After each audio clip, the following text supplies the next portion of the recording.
ನೀನೇ ಎಲ್ಲ ನೀನಿರದೆ ಬಾಳೇ ಇಲ್ಲ ಅನ್ನುವುದು ಪ್ರೇಮ ಅಲ್ಲ. ಮರಗಳನ್ನು ಸುತ್ತೋದಲ್ಲ, ಕವನಗಳ ಗೀಚೋದಲ್ಲ, ನೆತ್ತರಲಿ ಬರೆಯೋದಲ್ಲ, ವಿಷವನ್ನು ಕುಡಿಯೋದಲ್ಲ.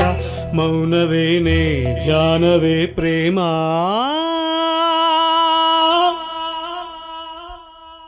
ಅವನಲ್ಲಿ ಇವಳಲ್ಲಿ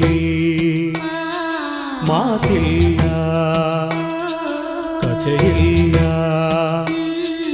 ಎದುರೆದುರು ಬಂದಾಗ ಹೆದರಿ ನಿಂತಾಗ ಅಲ್ಲೇ ಆರಂಭ ಪ್ರೇಮ.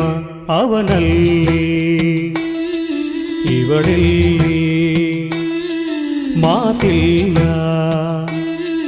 ಕಥೆ